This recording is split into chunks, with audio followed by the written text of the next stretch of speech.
दोस्तों आज एक पेशेंट और जुड़े हैं, जानेंगे उनसे किस प्रकार उन्हें कर्मा आयुर्वेदा में आराम है। क्या नाम है पेशेंट का? अभिषेक। कौन है आपके? मेरा लड़का है सर। जी बताइए क्या दिक्कत है? सर 4 साल से बड़ा परेशान था। सारे एलोपैथिक जितने भी डॉक्टर थे, एसएमएस जयपुर, हमारे आगरा में भी थे, उमेश अरोरा थे, और जो है तरुण मित्तल, बड़े बड़े नेफ्रोलॉजिस्ट थे। उनके बस की बात थी, मतलब जब तक दवाई देते थे खाता था बच्चा, जब तक सही रहता था। उसके बाद में फिर 1 महीने बाद 2 महीने बाद फिर वही कंडीशन आती थी, फिर वही सूजन आ जाती थी, फिर वही मतलब सब कुछ वही था, मतलब कोई आराम नहीं था। 4 साल से अब तक बहुत जगह इधर उधर धक्के खाते फिरे। जब आपका वीडियो कहीं टीवी पे या मोबाइल पे देखा मैंने, तो फिर यहाँ पे आया। तो 1 महीने में इतना असर आया, बहुत ज्यादा, लिमिट से ज्यादा, जिसकी उम्मीद भी नहीं थी, उससे ज्यादा। मतलब 1 महीने पहले जब हम आए थे तो बच्चे का प्रोटीन 2+ था। यहाँ से ट्रीटमेंट लेने के बाद 1 हफ्ते बाद रिपोर्ट कराई तो मात्र 1+ रह गया। फिर 1 हफ्ते बाद कराई, फिर बिल्कुल नील हो गया। और अब तो सब कुछ लगभग सब पैरामीटर नॉर्मल है। अब तो सब ठीक है, मात्र 1 महीने 1 महीने में ही पूरा ठीक हो गया। तो पहले से तो काफी फर्क आया है। बिल्कुल फर्क है। बस यही ऐसा ही बरकरार बना गया हमेशा, क्योंकि ठीक होता था, ऐसा नहीं है एलोपैथिक से ठीक नहीं हुआ।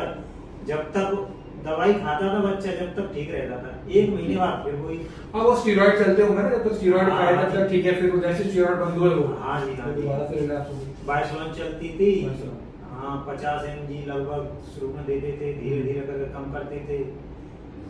जयपुर में एसएमएस में उनका नाम मैं बताऊंगा, उनका नाम था विनय मल्होत्रा, जिनके घर हम जाकर दिखाते थे बजाय एसएमएस के फीस देके। तो उन्होंने तो एक बार कह दी थी कि भाई, मैंने पूछा था, मैंने डॉक्टर साहब कब तक ट्रीटमेंट, बोला शायद जिंदगी भर। तो समझ लो कि उस दिन जब मैंने ये सब सुना तो मेरे हाथ पैर कांप गए। मैंने जिंदगी भर कहाँ से करा पाएंगे। अब फिर उन्होंने भी यही करा, धीरे धीरे करके, मतलब डोज दवाई की कम करी। बाइसोलन जैसे जैसे वो कम करते थे, फिर वही दिक्कत आती थी सामने, सूजन बढ़ती जाती थी, बढ़ती जाती थी। एक बार और ज्यादा बढ़ गई, फिर मैंने फोन से बात करी, उन्होंने वही तुम आगरा में दिखा लो। उन्होंने एक बार सलाह भी दी थी कि बायोप्सी करा लो। तो हम तो जानते भी नहीं थे बायोप्सी क्या चीज होती है। तो बोले एक छोटा सा ऑपरेशन है, करा लो। फिर उन्होंने पता नहीं दवाई की डोज ज्यादा बढ़ा दी थी, तो वो सही हो गया था। फिर उन्होंने कोई जवाब नहीं दिया, करानी है नहीं करानी है। फिर कम करी, तो मतलब सब कुछ मिलाकर वही था कि जब जब कम होती थी दवाई, जब फिर दोबारा वही कंडीशन थी। ये सब बहुत अच्छी बात है और बहुत अच्छे आपको रिजल्ट्स भी नजर आए हैं। फर्दर आगे और भी चेंजेस आएंगे, लेकिन लग के फॉलो करना, अनुशासन से, नियम से फॉलो करना। बिल्कुल सर। खाने पीने का मैं पूरा आपको लिख कर भी दूंगा, डाइट चार्ट भी दूंगा, गाइडलाइंस भी दूंगा, वो भी फॉलो कीजिए। क्या मैसेज देना चाहेंगे, जैसे आपका सुपुत्र है, ऐसे कई अन्य पेशेंट है जो किडनी की समस्या से जूझ रहे हैं? भाई मैं तो यही कहूंगा कि पहली बार जब आदमी के सामने समस्याएं जब आती हैं, देखने में आया कि एलोपैथिक कई ट्रीटमेंट लेते हैं लोग बाग, तो ट्रीटमेंट एलोपैथिक का ना लेके एक बार विश्वास करके यहाँ जरूर आए।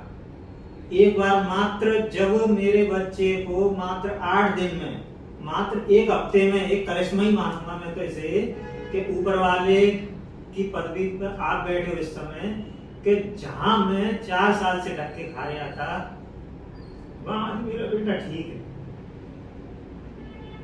आज ठीक है मेरा बच्चा।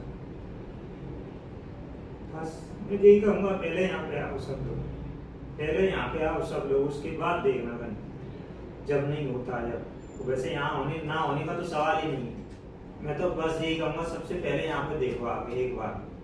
बहुत बड़ी बात थी मेरे लिए कि डॉक्टरों ने कई दिन मुझसे कि इस बीमारी का कोई समाधान, कोई कुछ नहीं है, ये जब तक अगर बच्चा चलाना है जीवन भर तक तो दवाई खिलानी पड़ेगी। हम तो उसके लिए भी तैयार थे, दवाई खिलाते रहते थे, खिलाते रहते थे। बात आ रही थी कि वो दवाई अपने आप बंद कर देते थे डॉक्टर, कहते थे कि अब सही है, अब ठीक है, अब मत लेना दवाई। अब 1 महीने सही रहता, फिर दोबारा रिपोर्ट दिखाइए एक बार, ताकि सबको पता चले जो आपकी अंदर की भावनाएं हैं वो किस बेसिस पर है, क्या रिपोर्ट्स आई हैं बच्चे की? ये लास्ट रिपोर्ट है लेटेस्ट, मतलब शुरू से एंड तक सारे पैरामीटर नॉर्मल है। इससे पहले भी ये थी, ये भी नॉर्मल आई, और इससे पहले 1+ हो गया था। तो इससे सबसे पहले जब हम आए थे 1 महीने पहले, तो 2+ आया था प्रोटीन। 2+ के बाद 1+ हुआ मात्र 1 हफ्ते में। फिर 1 हफ्ते बाद फिर एक टेस्ट कराया, मात्र 15 दिन में नील हो गया। फिर 15 दिन के बाद अब बिल्कुल KFT और यूरिन टेस्ट बिल्कुल नॉर्मल आया। 2+ से 1+ हुआ, 1+ से नील हुआ, तो बहुत अच्छे चेंजेस आए हैं यहाँ पे। मात्र 1 महीने में। मात्र बहुत अच्छे रिजल्ट्स आए। तो लग के फॉलो करा अभिषेक ने, और अभिषेक के पिताजी आज हमारे बीच हैं, वो बता रहे हैं किस प्रकार से गंभीर समस्या थी इसको। 4 साल से 4 साल 4 साल बहुत लंबा समय होता है मजदूर आदमी के। मैं तो बस यही कहूँगा कि जितने भी किडनी की कोई भी समस्या है वो सबसे पहले यहाँ पे आए। तो ये बहुत अच्छे आपको रिजल्ट्स नजर आए हैं, और क्रेटिनाइन भी नॉर्मल हुआ है, प्रोटीन भी नॉर्मल हुआ है। Stop kidney dialysis.